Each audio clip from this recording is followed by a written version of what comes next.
Bismillahirrahmanirrahim. Assalamualaikum warahmatullahi wabarakatuh. Alhamdulillah wassalatu wassalamu ala rasulillah ya ma ba'd rabbi syrah li sadri wa yassir li amri wahlul 'uqdatam min lisani yafqahu qawli. Allahumma 'allimna ma yanfa'una wanfa'na bima 'allamtana. Allahumma hdina wahdi bina waj'alna sababan wasabilan liman ihtada. Segala puji hanya bagi Allah. Salawat dan salam semoga senantiasa tercurah kepada junjungan kita baginda Nabi Muhammad sallallahu alaihi wasallam. Mohon maaf, luar biasa hari ini ya. Dari Mampang sampai sini 1 jam. Baik, saya akan lanjutkan kemarin kita sudah terakhir kisah tentang isi khutbah ya, pertama baginda Nabi Muhammad sallallahu alaihi wasallam. Jadi ada khutbah pertama yang disampaikan oleh Nabi ketika beliau bergerak dari Kuba menuju ke Madinah. Ya. Dan ini adalah khutbah pertama, sebab sebelum itu 13 tahun Nabi ada di Mekah itu tidak ada prosesi sholat berjamaah yang diiringi khutbah, belum ada. Ya, karena masih dalam kondisi yang terintimidasi ya, sehingga tidak bisa melakukan itu. Nah, ketika sampai di Madinah, pertama di Kuba, lalu perjalanan di hari Jumat, bertepatan di hari Jumat, Nabi berjalan itu bersama dengan kaum muslimin dari Kuba menuju ke Madinah di hijrah beliau ya. Dari Kuba ke Madinah itu dekat, hanya kurang lebih sekitar 6 kilometer ya. 6 atau 7 kilometer. Nah, di tengah perjalanan, beliau jalan itu kurang lebih jam 9. Di tengah perjalanan ya berarti kurang lebih sekitar ya jam-jam 10 lah ya. Atau kurang dari itu. Ya kalau mau dibikin jam, turun ayat perintah sholat Jumat. Ya, dalam surah Al-Jumu'ah itu. Jadi ini ayat pertama perintah pertama kali sholat Jumat diadakan. Sehingga Nabi kala itu tidak langsung bergerak menuju ke Madinah, tapi Nabi berhenti di satu lembah namanya Ruhanah. Di lembah itu beliau yang akhirnya melaksanakan sholat Jumat. Padahal masih ada waktu sebenarnya. Jadi kalau mau dilihat itu kalau jam-jam 10 kan masih ada waktu. Adzan duhur jam 12. Kalaupun mau jalan ke Madinah maksimal 1 jam. Ya, kalau tidak setengah jam sampai. Jadi sampai di sana maksimal masih jam 11, 1 jam lagi sudah bisa sampai itu di Madinah. Tapi Nabi tidak melanjutkan perjalanan. Nabi lebih memilih untuk berdiam di lembah itu, di mana wahyu turun ya, untuk melaksanakan sholat Jumat. Sehingga saat ini tempat itu dibangun masjid sebagai monumen sudah sejak zaman dahulu kala ya, dari zaman dinasti Bani Umayyah mungkin sudah mulai dibuat juga ya. Sampai sekarang masih disebut dengan Masjid Jumat. Masjid Jumat sebab disitulah pertama kali sholat Jumat dilaksanakan. Ada yang menarik karena Nabi tidak langsung ke Madinah, tapi Nabi melaksanakan itu di tempat di mana ayat ini turun. Kalau dilihat memang disinilah letak kecerdasan emosional baginda Nabi Muhammad SAW. Kalau Nabi kala itu langsung bablas ya bisa aja, ya langsung ya. Kalau kita langsung, tapi Nabi tahu, Nabi sendiri juga belum tahu kondisi Yasrib itu bagaimana, kondisi Madinah bagaimana, belum tahu. Kira-kira nanti kalau ke sana apakah diterima dengan baik atau tidak. Belum tahu juga bagaimana kondisi kaum muslimin yang akan membersamai Nabi masuk ke sana. Dan pasti ketika datang ke sana karena pertama kali datang, kalaupun ada yang menyambut itu pasti akan menyambut dengan gegap gempita meriah ya. Kalaupun nyampe jam 11 penyambutan aja panjang nanti bisa lewat. Gampangnya begitu. Sehingga Nabi lebih baik menunggu di situ walaupun menunggunya mungkin 2 jam. Ya. Ya, di samping nanti banyak sekali tinjauan-tinjauan yang lain. Tetapi intinya di situ justru dijadikan oleh Nabi sebagai momen untuk mempersiapkan. Yang bersama dengan Nabi kala itu 150 orang sahabat, baik dari Muhajirin ataupun Ansor. Yang awalnya yang Muhajirin sebagian besar menyambut Nabi di Kuba, lalu yang menyertai Nabi kala itu dari golongan Ansor ya dari orang-orang yang tinggal di Kuba dan penduduk asli Madinah ya. Nabi tahu bahwa ini semua masih dalam kondisi yang belum normal. Yang dibawa oleh Nabi sendiri yang ada dalam rombongan itu pun belum normal. Ya. Yang dari kaum muhajirin, muhajirin ini bahasa sebutannya ya, kalau bahasa lugasnya kita sekarang ini pengungsi lah gitu. Yang datang dari asalnya, datang ke tempat orang ya sebagai pengungsi. Itu pasti di antara mereka masih banyak pikiran. Sedih sebab harta benda mereka tinggal. Ya, was-was tentang kondisi mereka hari ini dan takut tentang masa depan mereka. Ya, mungkin di antara sahabat muhajirin pun ada yang berpikir di kampung halaman saja kita ini tertolak, bagaimana di kampung orang? Pasti ketidakpastian itu akan lebih kuat. Ya, ini satu sisi ya kalau kita mau merekonstruksi pikiran gitu Bapak dan Ibu yang ada pada saat Nabi bergerak dari Kuba menuju ke Madinah dalam proses final hijrah beliau ya dari Mekah menuju ke Madinah. Dan luar biasa, disitulah Allah Subhanahu wa taala turunkan syariat sholat Jumat. Allah tidak menanti nanti aja kalau Masjid Nabawi udah kebangun, Jumat pertama Masjid Nabawi terbangun, baru ada perintah sholat Jumat. Sangat mungkin. Tapi memang itulah dia, sesuai dengan namanya juga ya, turun di hari Jumat, sholat Jum'ah yang artinya jamaah, ya, bersama. Jumat itu kan jamaah ya kalau mau berkumpul. Jadi seolah di sini mau dikumpulkan dulu semua persepsi, mau dikumpulkan dulu semua niat, mau dikumpulkan dulu semua kekuatan agar menjadi satu. Nanti datang ke Madinah itu akan lebih apa ya, akan lebih siap ya. Sebab Madinah bukan tempat yang mudah Bapak Ibu. Madinah ini satu tempatnya heterogen. Ada Yahudi, ada pagan, ada munafik ya. Beda dengan Mekah yang relatif homogen. Ya, sudah begitu ini tempat bukan tempat asli pendatang. Sudah begitu mereka orang-orang Madinah ini punya trauma. Ya, termasuk yang sholat Jumat bersama Nabi di sholat Jumat pertama dari golongan Ansor itu pun mereka punya trauma sebab mereka ini puluhan tahun Pak perang, saudara. Baru berhenti di detik itu. Ya, kebayang orang yang puluhan tahun perang saudara.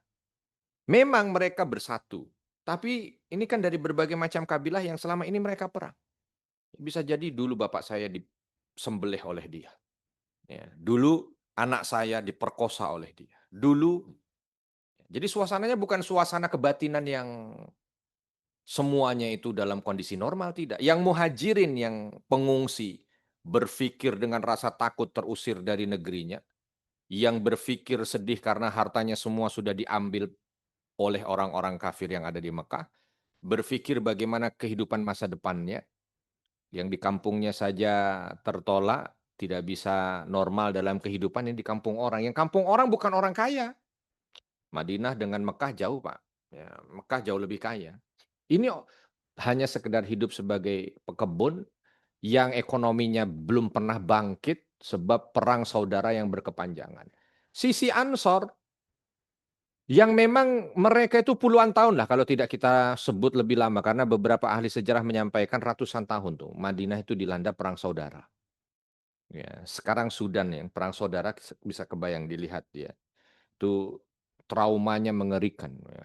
Tapi itulah dia kalau perang itu.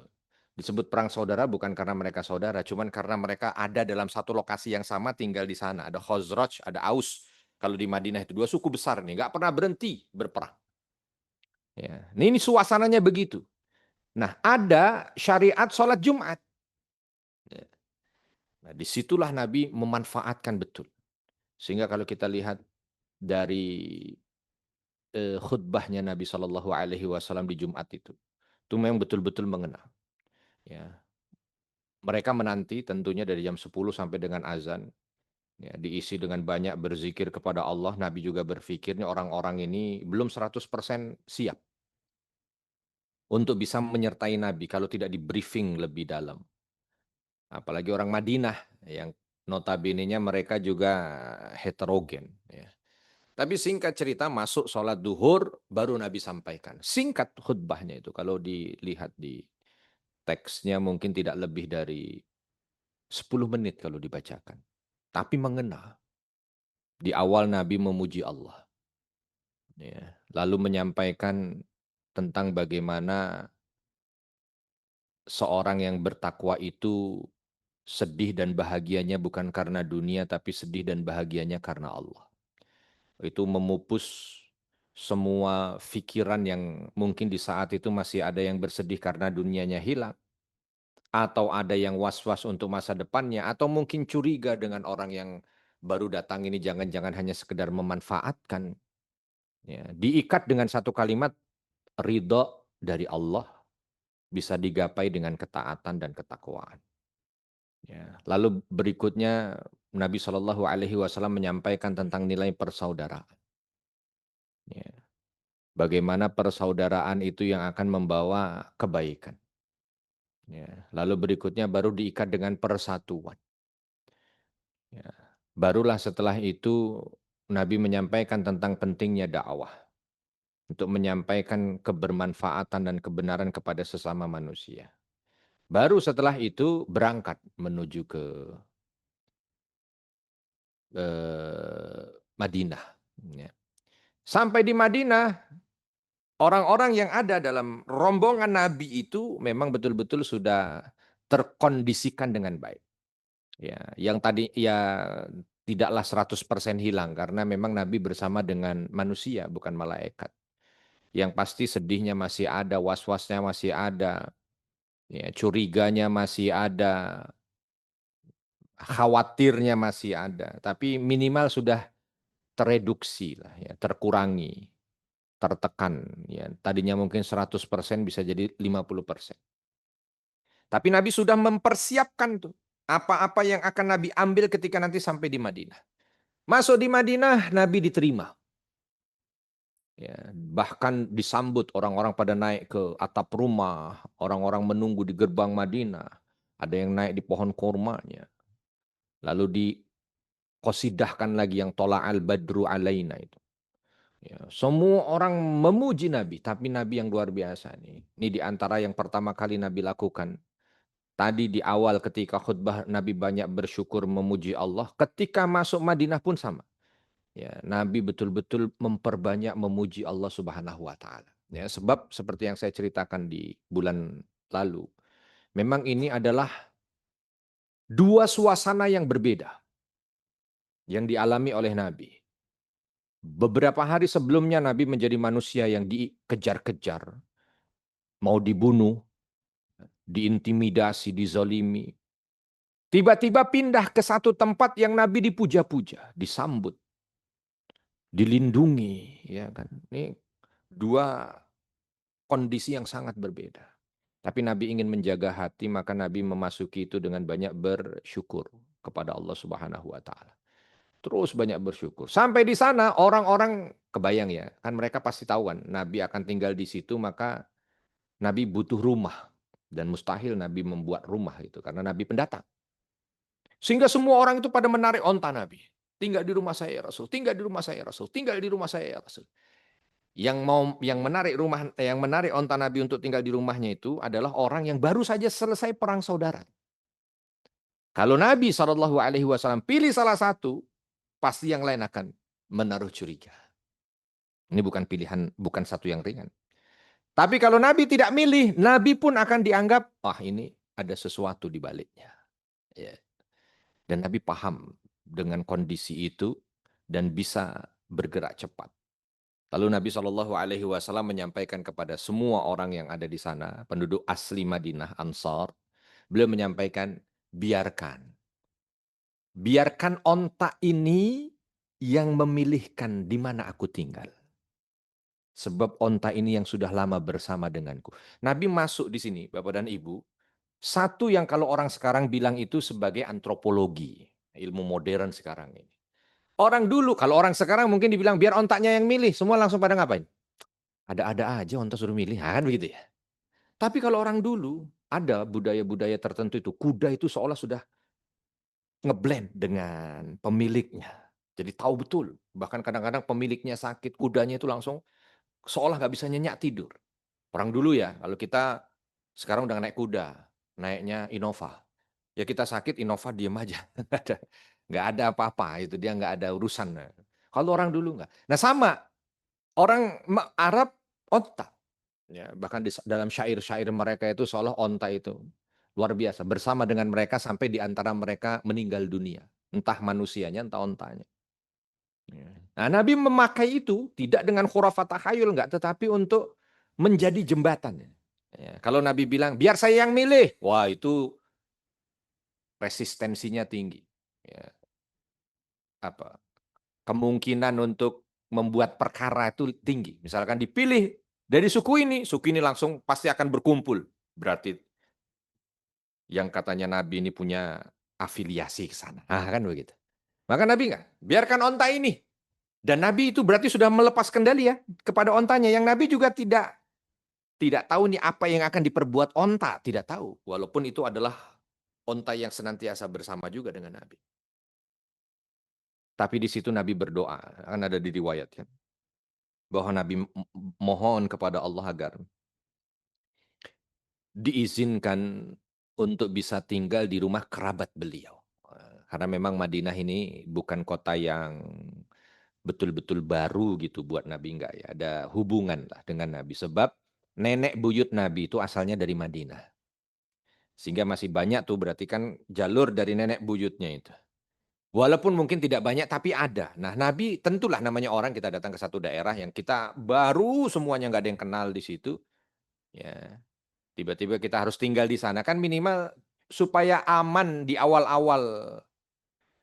Ya, tinggal itu kan kalau di rumah saudara lebih lebih ada seraknya. Gitu. Maka Nabi berdoa di situ. Ya Allah berikan izin untuk bisa tinggal di rumah kerabatnya. Tapi bersamaan dengan itu udah lepas kendali. Nggak mungkin Nabi mengarahkan kanan kiri kanan kiri. Nggak, sebab semua mata melihat kepada Nabi dan semua mata melihat kepada ontanya. Semua mata. Tapi ternyata itu tadi ya. Memang nah, di posisi ini Nabi mengajarkan kepada kita. Kadang-kadang ada sesuatu yang di luar kendali. Bukan berarti kita harus putus asa. Ya, kalau ada sesuatu yang di luar kendali, tetap Allah harus menjadi sandaran. Ya. Nabi tidak bisa lagi mengendalikan onta itu. Dan Nabi paling tahu juga onta tidak punya pengetahuan terhadap apa yang ada di hati Nabi. Sebab Islam bukan agama yang mengajarkan khurafat dan tahayul kan. Oleh sebab itu Nabi menyandarkannya pada doa. Minta kepada sang pemilik alam jagat raya. Dan luar biasa, onta ini berhenti di depan rumahnya Abu Ayyub Al-Ansari. Yang memang kerabat Nabi. Berhenti tuh. Pukul-pukul suruh jalan nggak mau. Berhenti. Ah, kata Nabi, sudah. Berarti di rumah inilah saya tinggal. Maka Nabi pertama kali ketika berada di Madinah itu tinggalnya di rumah Abu Ayyub Al-Ansari. Yang merupakan kerabat Nabi dari jalur nenek buyutnya. Abu Ayyub Al-Ansari alhamdulillah termasuk orang yang berpunya di Madinah. Makanya kalau dalam riwayat itu kan rumahnya itu tingkat. Rumahnya itu tingkat. Orang dulu kalau rumah tingkat itu kaya. Jangan orang dulu lah, orang sekarang juga kalau rumahnya tingkat itu kaya, apalagi orang dulu. Ini kita bicara 1450 tahun yang lalu.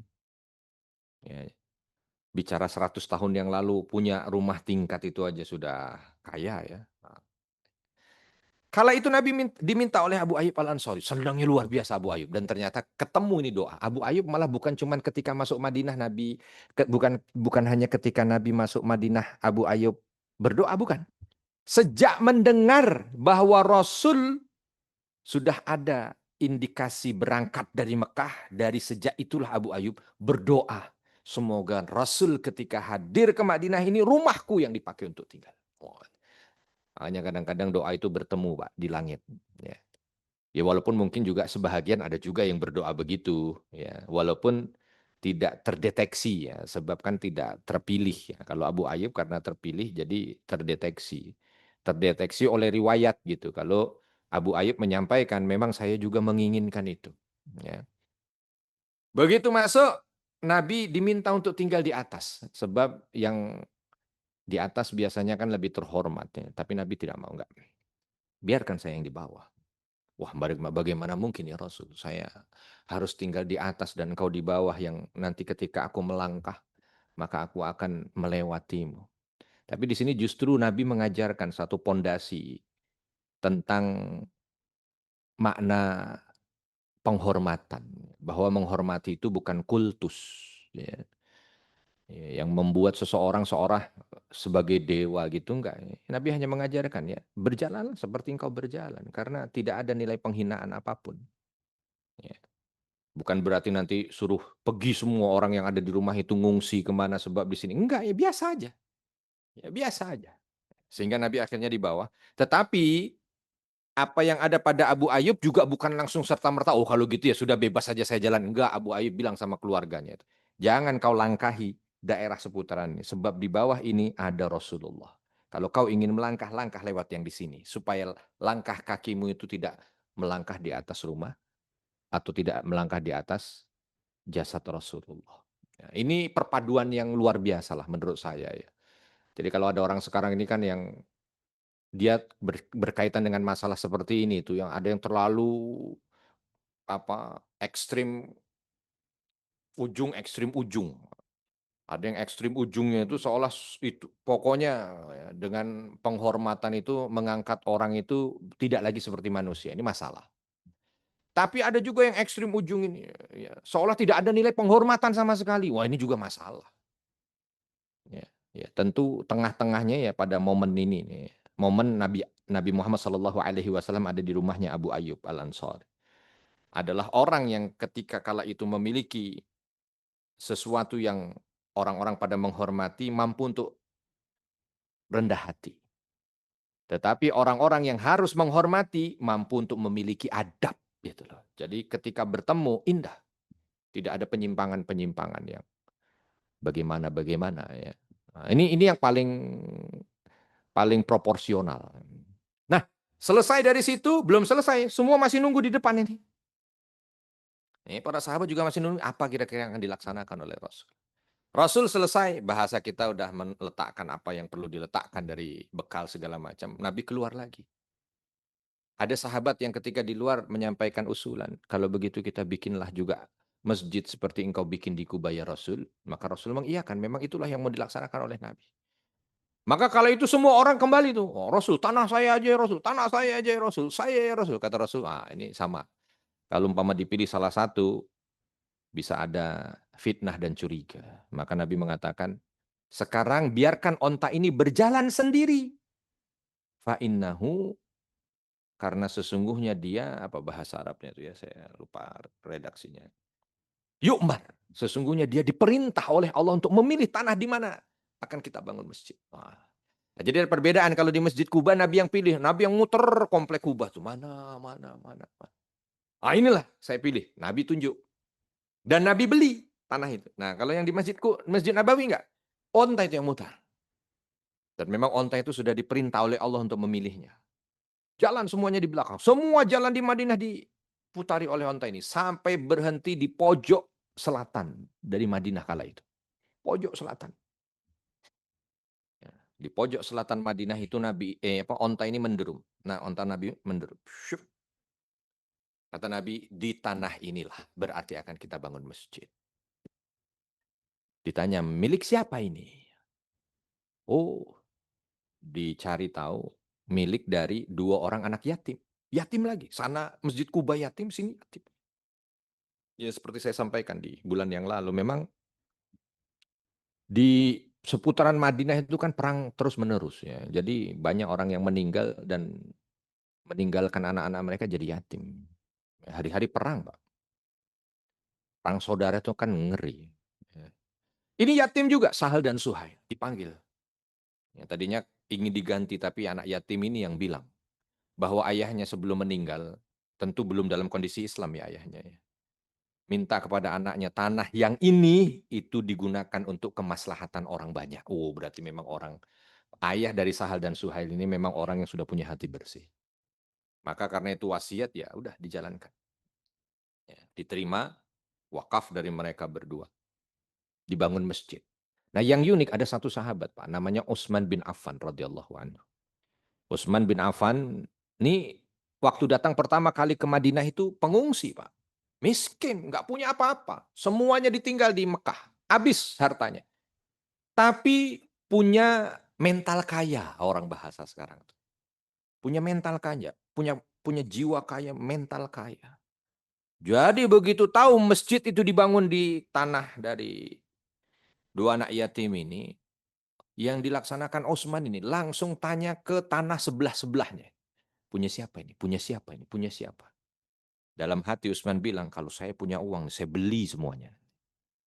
Karena dalam gambaran dan pikiran Utsman, masjid ini tidak mungkin hanya segini terus. Dia pasti akan membesar. Dan di saat dibutuhkan, biar aku orang yang mewakafkan. Oh, itu. Ya.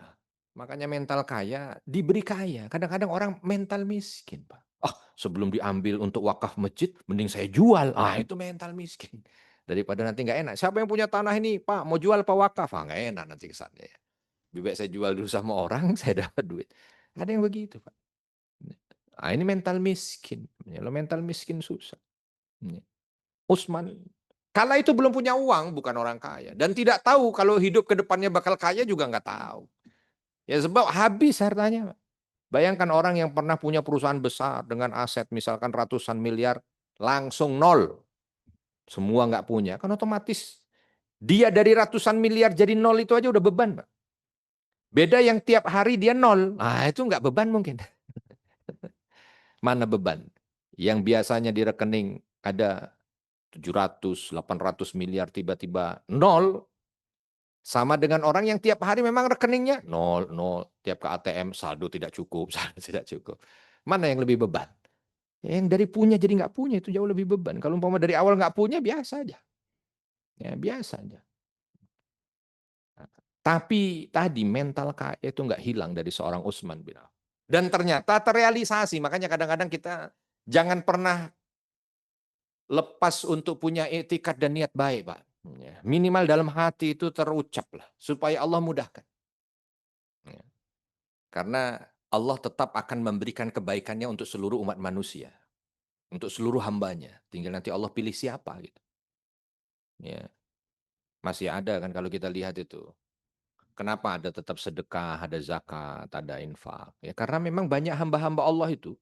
Ada nenek-nenek usia 90 tahun yang dia sendirian dalam hidupnya, nggak punya keluarga sebatang kara. Kan tetap masih butuh makan selama dia hidup.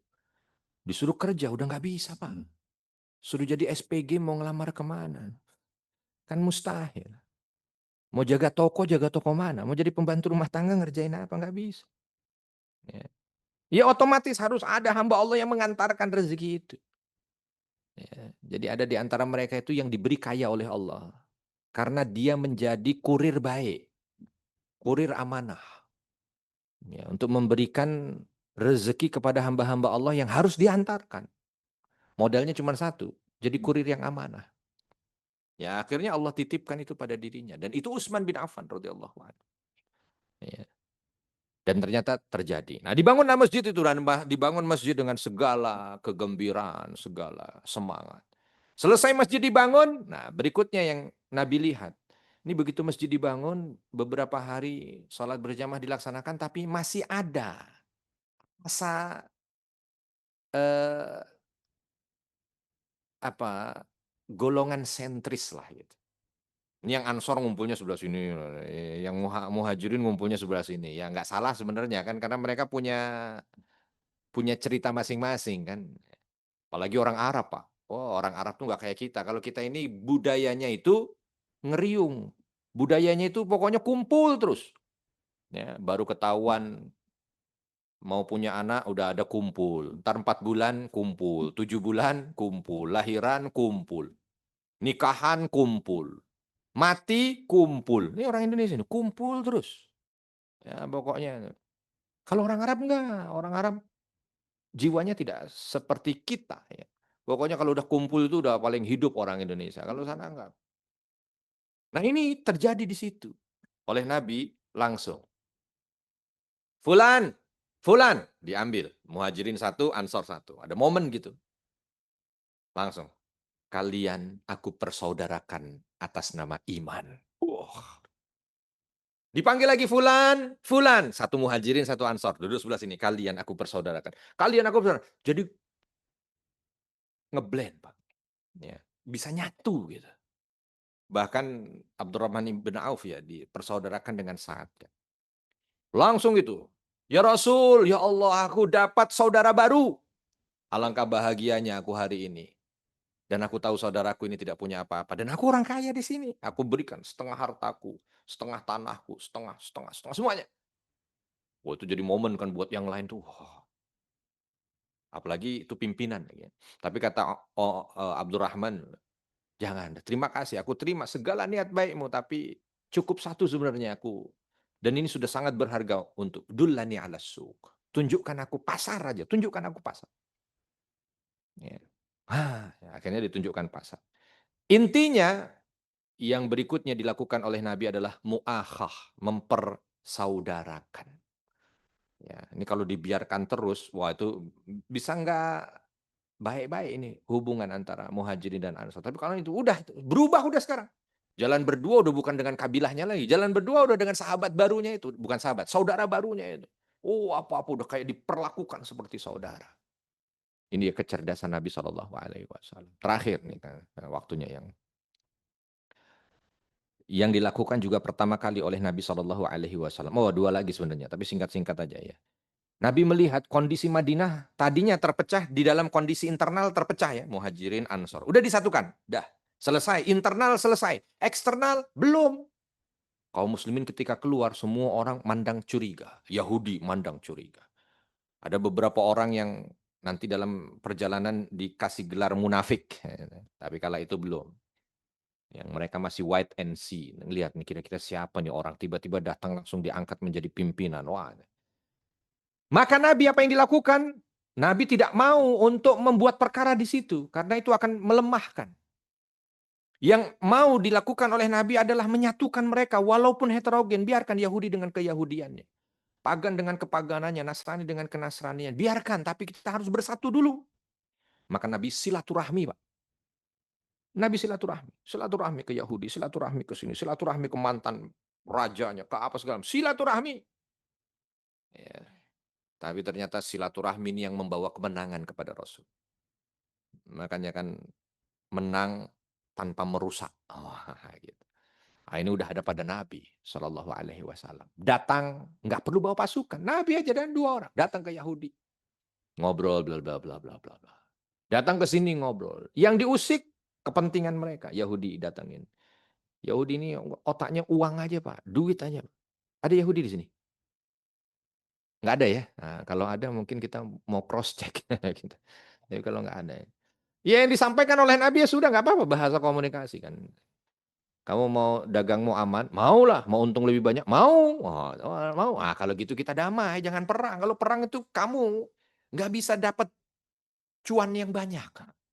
Nah, sini nanti yang sini lagi sini. Akhirnya dibuat yang namanya Piagam Madinah dan itu fenomenal sekali.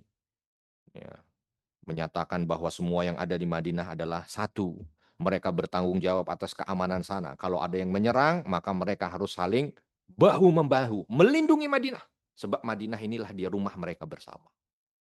Tuh, poin yang berikutnya, bagaimana kita yang ada di Madinah ini, walaupun berbeda, tapi pada hakikatnya kita satu rumah.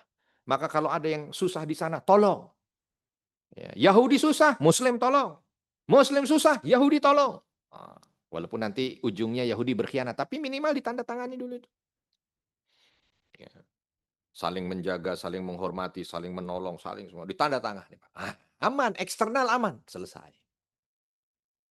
Nah, lalu baru melihat penyakit-penyakit masyarakat yang ada. Nabi baru fokus satu-satu, nggak langsung semuanya dikerjakan di hari pertama.